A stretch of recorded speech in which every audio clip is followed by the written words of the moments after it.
Приветствую, уважаемые зрители.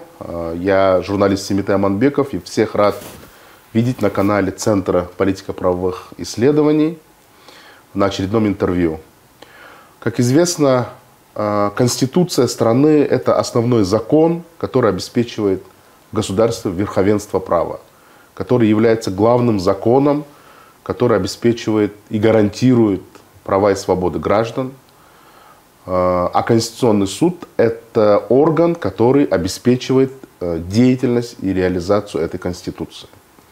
Как известно, на днях парламент страны инициировал поправки в закон о Конституционном суде, где основной поправкой стало то, что если по действующему закону решения Конституционного суда являются окончательными и не подлежат пересмотру, то теперь открывается ряд случаев, в которых этот пересмотр возможен. Законопроект уже прошел первое чтение и был одобрен в первом чтении как в комитетах, так и в палате. И в дальнейшем ожидается его принятие. Вот на эту тему мы сегодня разговариваем с директором юридического сообщества «Тандем», экспертом Татыбыбы Эргишбаевой. Татыбыбы, приветствую вас на нашем эфире. И сразу, если приступим к теме, давайте сначала поговорим о том, насколько независимый Конституционный суд нужен стране, насколько велика его роль в любом правовом государстве, на ваш взгляд. Спасибо, Семитай, за приглашение. На самом деле мы должны понимать, что власть, где власть концентрируется в руках одного института, либо одной группы лиц, является ударом по национальной безопасности этой любой страны. Незыблемостью и долголетием политической системы является баланс между государственными институтами.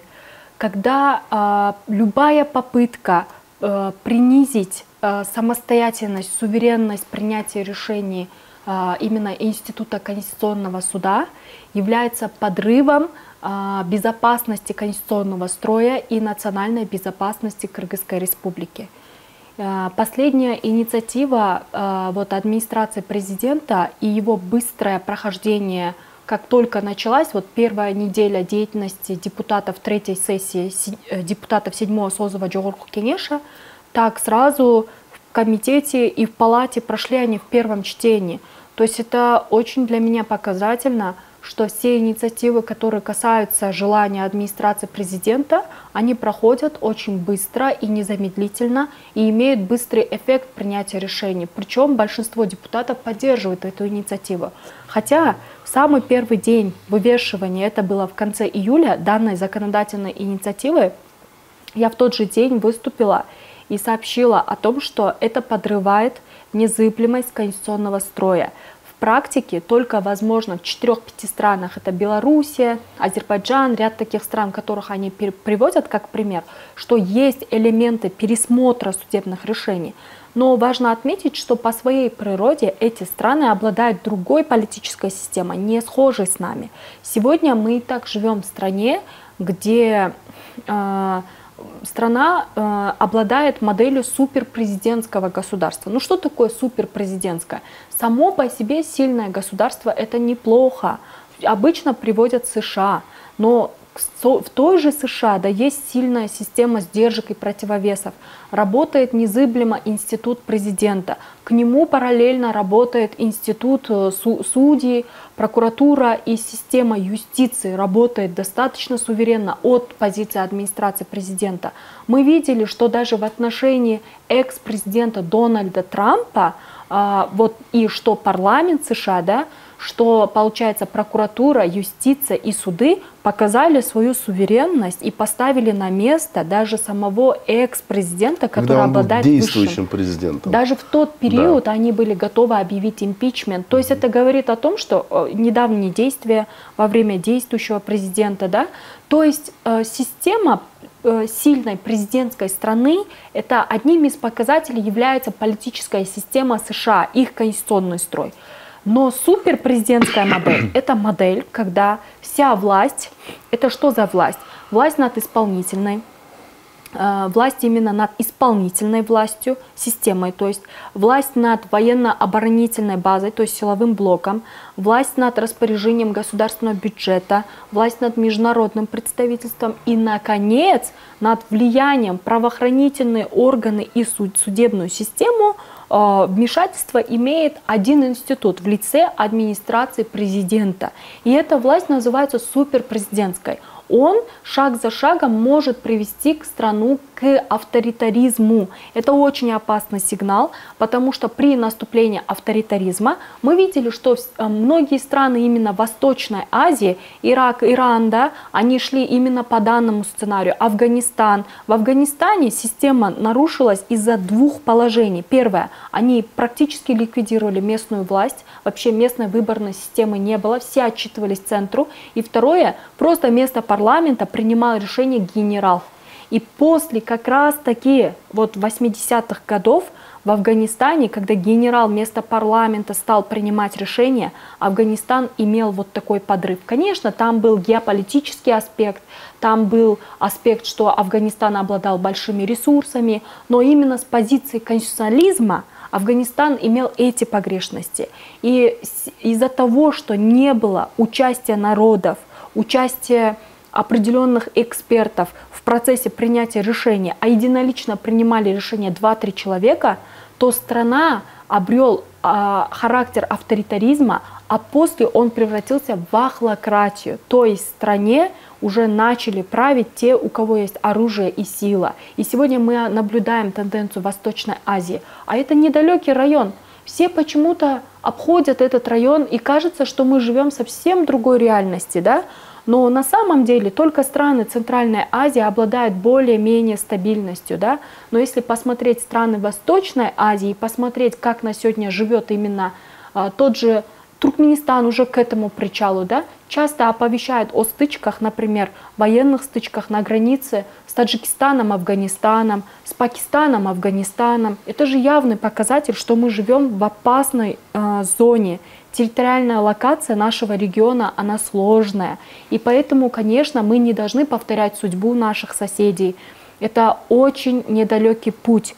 И вот такие этапы постепенчатого характера, переходного, которые идут, первый переход откуда начался? Давайте возьмем, да, когда была принята Конституция, и исполнительная власть полностью перешла под управление президенту. То есть президент стал главой исполнительной власти. Ранее главой исполнительной власти был премьер-министр, и на деятельность премьер-министра высокое влияние оказывали парламент и президент. Но при этом сегодня единоличное решение принимает президент. Никакого министра, никакие решения даже по бюджету невозможно принимать без непосредственного участия президента. Парламент играет роль только такую согласовательную, она рекомендательную. Но даже, например, того же Эдиля Байсалова, да, заместителя председателя кабинета министра, сколько парламент не возражал, но он может быть отстранен от своей занимаемой должности только по решению президента. Бюджет. Государственный бюджет в годовом порядке согласовывается с президентом. И с Жогорку Кенеш, но основное решение принимает президент. Годовую отчетность Жогорку Кенеш только мониторит своими решениями коллегиальными, а президент утверждает конечную. И если даже парламент принял годовой бюджет, а президент решил не принимать, бюджет будет не принят. В связи с этим уже понемногу, даже в самом принятии Конституции, были очень много отсечены механизмы, посредством которого были бы сдерживающие факторы.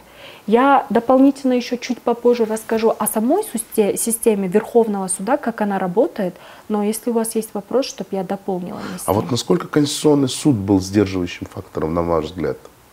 Конституционный суд, он все-таки имел тоже определенную зависимость от администрации президента. И никогда Конституционный суд в истории Кыргызстана не превышал своей головы выше воли президента. Но сегодняшний контекст, что вводится и еще вмешательство над самими решениями президента, да, над самими решениями судей Конституционного суда со стороны администрации президента, это является всяческого рода подавлением самого института Конституционного суда. Я объясню почему. К При формировании состава судей Верховного суда и Конституционного суда есть определенный алгоритм принятия решений. Так вот, самым первым избирается корпус Совета судей. Он состоит из 11 судей.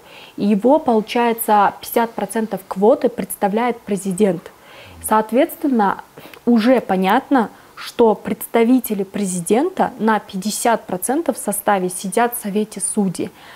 Ранее была дисциплинарная комиссия, которая отвечала за этические нормы, за отзыв, за привлечение к уголовной ответственности. Но сегодня всю функцию выполняет Совет судей. Кроме этого, председателя Верховного и Конституционного суда, их заместители председателей полностью утверждают по согласованию с парламентом, в конечном итоге утверждает президент.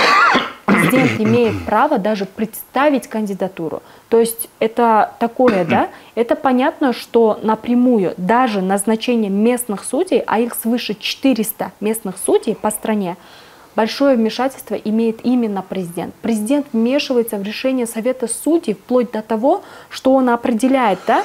Вот, первое – это назначение судей, ротация судей, привлечение судей к уголовной ответственности и отставка судей. Вот даже вопрос ротации. Судей, которые не нравятся, их могут без проблем ротировать в США, например, самые дальние районы, да, где им будет невыгодно. Из одного региона их могут ротировать другие. Конечно, судьи находятся под колпаком, им тяжело. Но также другой момент важно отметить, что Конституционный суд не имеет своих региональных представительств. Решения Конституционного суда являются универсальными, и решения Конституционного суда зачастую не имеют разрез во времени. Одно принятое решение будет актуально и через 20 лет, если только не произойдет, не дай бог, война и не дай бог смена политического режима. При всех остальных случаях, при смене одного главы государства другим, при смене одного парламента другим, при существующей политической системе, при существующихся мировых стандартах вот именно правовой юрисдикции, решения Конституционного суда остаются актуальными, они не подлежат изменению, потому что решения Конституционного суда носят не точечный характер, а концептуальный характер. Они обрисовывают, каким должно быть общество, государство, как Кыргызстан должен двигаться в своем внутреннем и внешнем проведении политики. Например, решения Верховного суда, почему они подлежат пересмотру? Потому что они носят локальный характер по вновь возникшимся обстоятельствам. Потому что это дело касается одного. Произошел факт мошенничества, произошел факт насилия, произошел факт кражи. И по новым выявившимся обстоятельствам кто-то подвергся под амнистию, да, под облегчение, кому-то смягчили обстоятельства, кому-то утяжелили. То есть в связи с этим решения Верховного суда носят локальный характер. Они касаются жизни отдельных граждан и отдельных организаций. Поэтому решения Верховного суда обязательно должны быть пересмотрены. Но решения Конституционного суда носят абсолютно другой концептуальный характер, и их решения являются универсальными в периоде долгого времени. Поэтому тут надо смотреть, даже по поводу пересмотра решения Конституционного суда, принятые, например, в 95-х годах, могут быть без проблем в рамках данной существующего законодательства, да, которое существует, они могут быть пересмотрены, но алгоритм пересмотра, он носит совсем иной характер.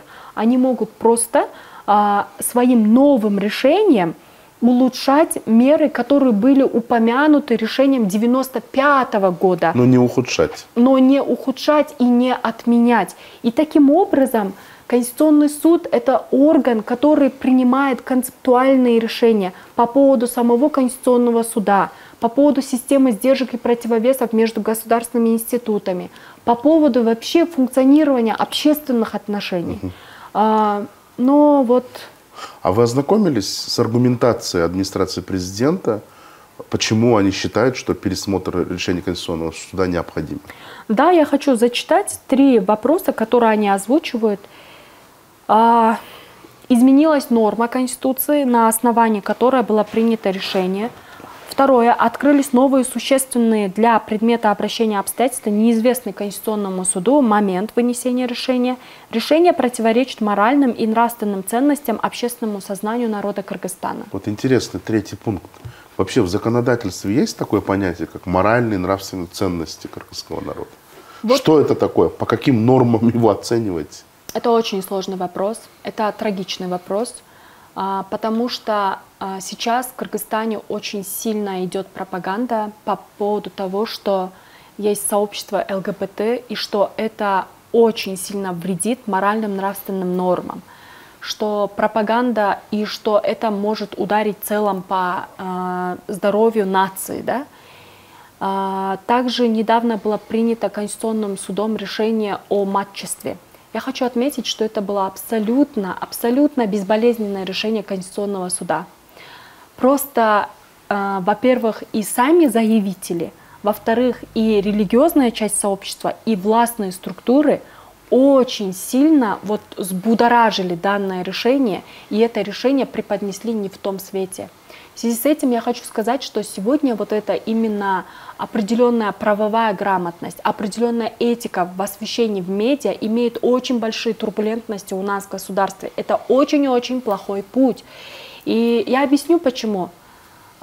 Эта практика уже ведется. Ребенок, достигший возраста совершеннолетия, 18 лет, захотел, свою фамилию оставил, захотел, убрал отчество или же убрал этот термин улук кызы. У меня есть друзья, которые вообще просто имя отца и свое имя, и все, да, они себя как таким фамилией позиционируют, да, но решение-то Конституционного суда всего лишь дозволило, чтобы с 18 лет люди имели право на самостоятельное определение своей фамилии и отчества, но до 18 лет детям не присваивали матчество. Таким образом, Конституционный суд позаботился о национальной безопасности Кыргызстана, о том, чтобы ущемления между детьми не было, чтобы в обществе не было раскола, чтобы не было недопонимания между Государственным регистром Джалабадской и Баткенских областей, например, чтобы они не применяли двойные стандарты.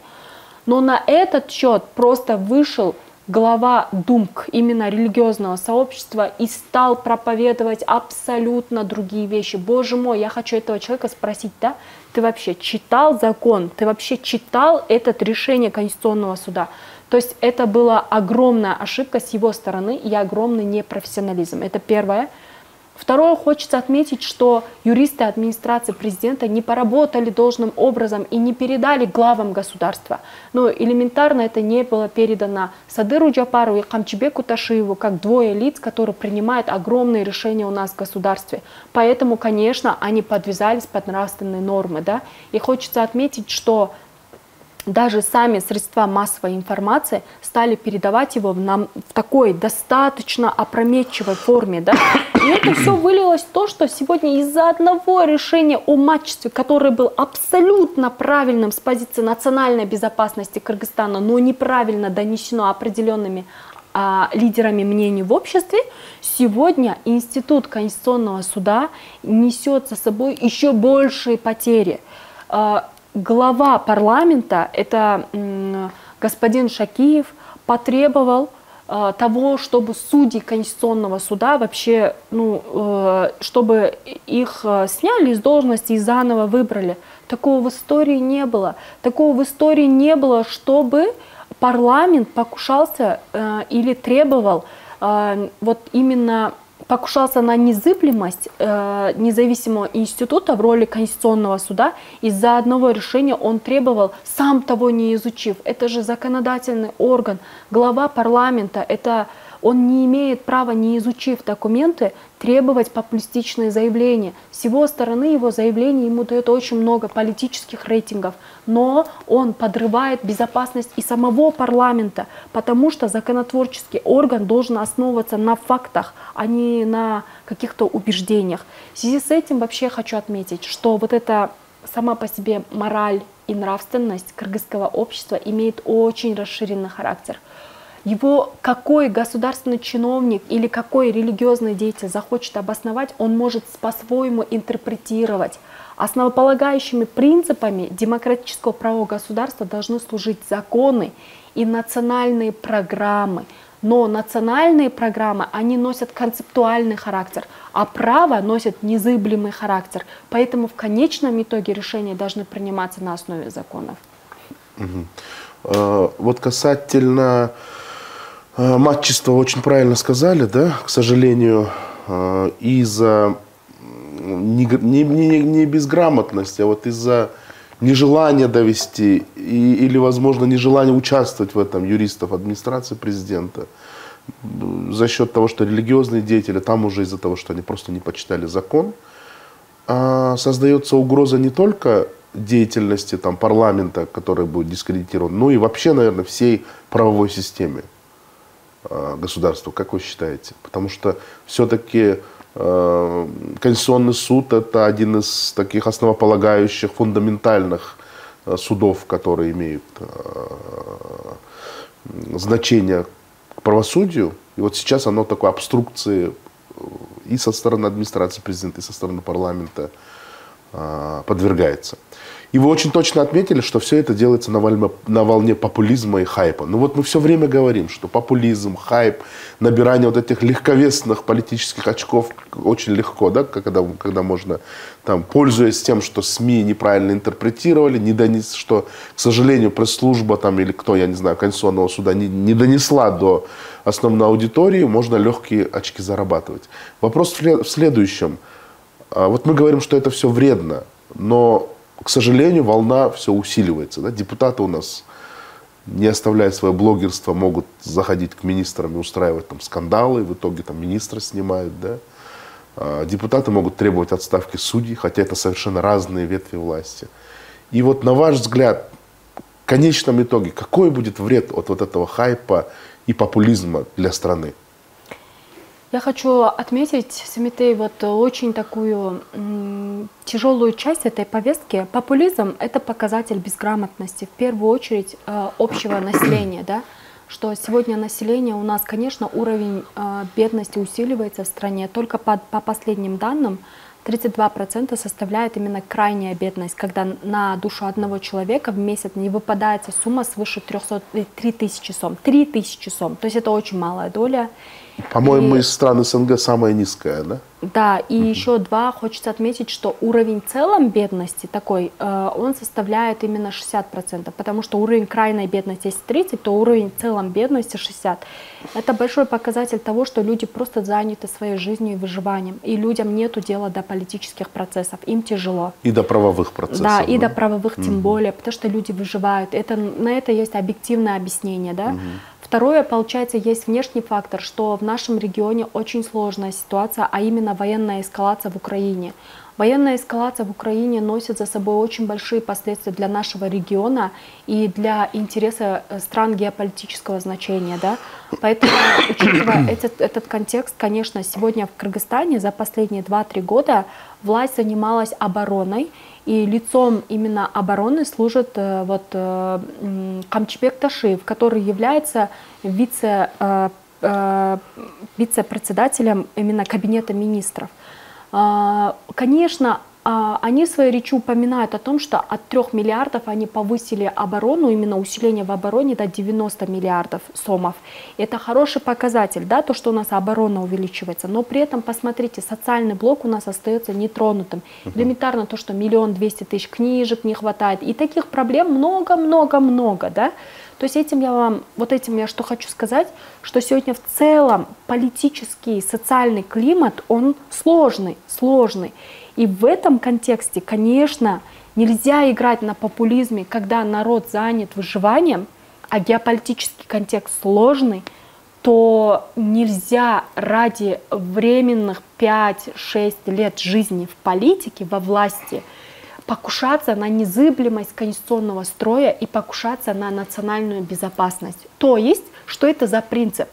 Принцип невмешательства в деятельность других государственных органов, других государственных институтов. Это означает, что парламент должен ценить свою незыблемость и бороться за то, чтобы представительская функция и законотворческая функция парламентария имел высший приоритет. Сегодня мы видим, что даже бывший правозащитник Эдиль Байсалов, будучи человеком, который обещал строительство демократического общества, сам подвергает опасности институт парламента. Это раз первый подрыв, потому что он сегодня сидит в Кабмине. Второй подрыв, когда глава парламента, который обязан принимать решения только на основе законов и фактов и статистических данных, делает популистическое заявление, подрывая статус незыблемости конституционного строя. Это мы видим вторую попытку через элементы популизма на горе людей зарабатывать властные функции и полномочия и властной иммунитет. Третье, мы видим, что глава обороны, вот человек, это вот получается заместитель председателя Кабмина Камчибек Ташиев, он управляет силовым блоком, и именно он через свои механизмы в большинстве случаев ведет тотальное влияние и не борется и не направляет основные усилия на борьбу с внешними рисками, как эти же оборонительные механизмы используют внутри государства в отношении граждан и в отношении активистов ради того, чтобы удерживать эту власть. То есть мы видим сегодня зачатки того, что происходило в нашем регионе, в соседнем регионе, а именно Восточной Азии, когда власть пыталась через силовые механизмы и через властные механизмы усилять контроль и усилять власть вокруг одного института и через оборонительные силовые механизмы удерживать общественный контроль. Это имеет эффект сегодняшними глазами. Это да, это классно для сегодняшней власти и для сегодняшней элиты, но это плохо в перспективе для национальной безопасности Кыргызстана. Это плохо для Кыргызстана через 10 лет, через 20 и через 30 лет тем более. Поэтому я бы очень хотела бы призвать, что мы, экспертное сообщество, и в частности и ваш экспертный центр, мы за поддержание конституционного строя, мы за поддержание демократического правового режима, мы за то, чтобы концепция президента о национальной безопасности и национальная программа президента по его развитию до 2026 года придерживались. Там бело по черному прописано, что Кыргызстан придерживается многовекторной внешней политики и стремится соблюдать исконные основы демократического правового государства. А это означает, что государство должно, любая власть после себя должна передать здоровое, с полным иммунитетом государства. И он должен в первую очередь защитить свои интересы. Поэтому я сегодня очень переживаю за Конституционный суд и считаю, что где принимают судьи концептуальные основы, которые долговременно сохраняют свою актуальность, нет необходимости пересматривать решение. Иначе, когда одно решение теряет актуальность, Конституционный суд своим следующим решением может улучшать основы тех прошлых своих решений. В связи с этим я вот вижу большую обеспокоенность. А на ваш взгляд, вообще есть какая-нибудь аргументация, может быть, другая, не как у администрации президента, когда решения Конституционного суда могут быть пересмотрены? Решение Конституционного суда, такой практики уже было, когда одни государства пересматривали, тогда в принципе уже в целом менялся политический строй. Например, это ситуация после Первой мировой, после Второй мировой войн, когда в принципе мир пересматривал в целом политические отношения. Ну тогда происходило все по-другому. Страны просто денонсировали ряд межгосударственных, межрегиональных соглашений, они, получается, ратифицировали новые соглашения. Но понимаете, именно система, правовая база международная, она очень сложная по своей сути. И Конституционный суд не принимает решения с потолка. Он ориентируется на глобальные, на мировые стандарты. А она работает по следующему образцу, да, что есть, получается, очень много в Кыргызстане есть ратифицированных международных соглашений, их порядка 400. Ряд из них носят глобальные, ряд из них региональные, ряд из них страновые стандарты. И все принимается на основе этого. И невозможно просто взять с потолка Конституционному суду и принять решение на основе только национальных интересов или только национальных культурных особенностей. Все учитывается. Учитываются международные нормы, ратифицированные на территории Кыргызстана. Учитывается сама Конституция, сама природа власти, сама природа общества в Кыргызстане, его социально-экономическое положение, вот эти именно национальные нормы, да, что культура этой страны, все учитывается и многогранно принимается решение. Поэтому точно так же, как и характер человека не меняется за один день, решения Конституционного суда, пока существует эта политическая система, не могут быть быстро пересмотрены. Поэтому это только в случае наступления каких-то военных режимов и смены политического режима. И поэтому я просто очень большой... Вот когда, например, эра монархии заканчивалась и начинался эра смены власти через выборные процессы, да, вот именно через такие, то тогда, конечно, решения конституционных судов теряли актуальность. Ну, в то время не было отдельных институтов, как конституционные, но многие решения судов даже теряли актуальность, да, и многие законы теряли актуальность, многие решения автоматически денонсировались. То есть должно произойти какое-то большое событие, да? Смена строя, смена политической системы. В целом смена политических режимов, систем, да, но пока такого не происходит, нет необходимости пересматривать, потому что основа из основ Конституционного суда является то, что Конституционный суд принимает концептуальные решения, и он не дает оценку на отдельные законы, он дает оценку на обстоятельства, в соответствии с нормами Конституции, международными стандартами и глобальными стандартами. То есть Конституционный суд не ориентируется только на одни законы в Кыргызстане. На ваш взгляд, ну вот сменят они решения по матчеству, хорошо. Кроме этого, какие-то решения еще будут пересматриваться? Ну, если эта власть будет добросовестна, то следующая власть, которая придет через годы, он может воспользоваться этим не в ту сторону. Элементарно у нас есть определенные риски в стране. По данным Совета Безопасности, Госкомитета по национальной безопасности в регионе, в целом Центральноазиатском регионе, в целом по Азии усиливается риск экстремистских террористических атак. В целом, именно направление по кибербезопасности, там тоже есть свои определенные угрозы, да?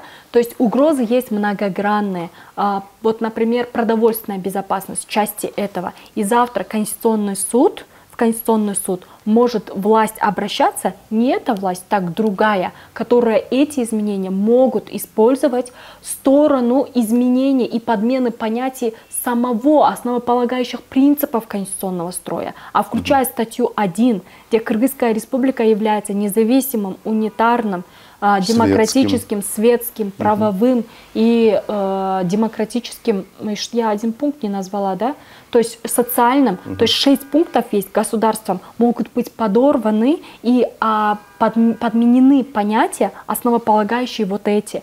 Нужно бояться будущих решений. Эта власть работает в рамках усиления обороны, усиления стабилизации и приграничной безопасности. Они поставили себе цель и работают. Конечно, социальный блок страдает, но, например, линия обороны улучшена, да, и за счет того, что страдает социальный блок, страдают и сами вот такие определенные демократические институты, потому что идет подавливание по свободе слова, по праве на выражение своего мнения, по участию в мирных собраниях, по вот взаимодействию с властью и требования подотчетности, потому что это определенная тенденция. Хорошо, спишем на то, что в регионе нестабильно и оборона нужна. Хорошо.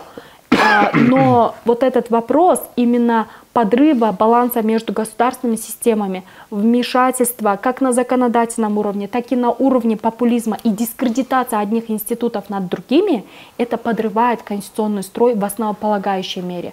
Нам, Кыргызстану, национальным интересам Кыргызстана это вовсе не нужно, поэтому нам нужно быть далеко от этой температуры. И заключительный вопрос, ваш прогноз. Примут ли депутаты? Может ли президент наложить вето? Если всего этого не будет, какие последствия нас ждут?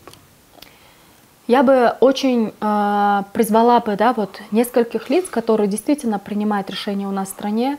Это президенту Садыру Джапарову обращение заместителю председателя Кабинета министров Камчибеку Ташиеву, обращение главе парламента, главе Джогоркенеш Шакиеву Нурланбеку, да, о том, что вообще вот желание доминировать над общественным мнением, должно остаться только на уровне действительно ведения работы в рамках ваших полномочий. При этом Конституционный суд не должен быть затронут. Судьи Конституционного суда не должны потерять свои места, и они должны поработать до конца своего срока. Норма о введении изменений в Конституционный закон о Конституционном суде должен быть приостановлен. Если даже парламент примет в 3 чтениях, то президент должен наложить вето. И в конечном итоге еще очень важный момент для меня, да, что решение Конституционного суда о матчестве должен быть хорошо разъяснен среди общественности и в отношении СМИ и всех, и судьи сами должны выходить из Конституционного суда и объяснять свое решение. Иначе в этом решении была только огласка в пользу национальных интересов, но никак не против. И это матчество никак не связано с радикальными нормами, против которых борются наши же властные и националисты, и консерваторы. Это не противоречит даже мнению консерваторов и даже религиозному сообществу. Все то, что было именно таким эмоциональным популизмом, сегодня должно быть прекращено, и решение Конституционного суда подлежит качественному разъяснению вновь. И, конечно, как эксперт, как юрист, я буду эти решения отстаивать, и я готова сотрудничать с властью, с администрацией президента, с Жогорку Кенеш и проводить эти консультативные работы. Спасибо большое, все предельно ясно и емко. Дорогие зрители, наш эфир подходит к концу. Очень важная, актуальная тема сегодня была обсуждена, и действительно затронуты такие моменты, которые могут, как наш уважаемый эксперт сказал, затрагивать фундаментальные вещи, а именно национальную безопасность, вообще все государственное устройство, потому что вся наша политическая и государственная система основывается на принципе сдержек и противовесов и, естественно, при принципе независимости судей. Независимые суды – это значит, что законы работают для всех одинаково. И именно вот этот принцип, к сожалению, сейчас подвергается такой атаке, и очень большие риски, что после того, как судьи окончательно потеряют свою независимость, а судьи Конституционного суда – это представители высшей когорты, да, судей, то в стране будет очень сложно реализовывать принцип законности, когда все равны перед законом. Естественно, это может вести к самым негативным явлениям, начиная от турбулентности, заканчивая вообще таким подрывом государственных устоев. Поэтому я уверен, что лидеры принятия решений обратят внимание на заключение экспертов. Сегодня все достаточно кратко, емко и обоснованно, аргументированно было сказано нашим экспертам. Будем надеяться, что Конституционный суд у нас будет независимым, и вся наша судебная система будет независима. Оставайтесь с нами, присоединяйтесь к нашим будущим эфирам. YouTube сайт и Facebook Центра политико-правовых решений. До скорых встреч!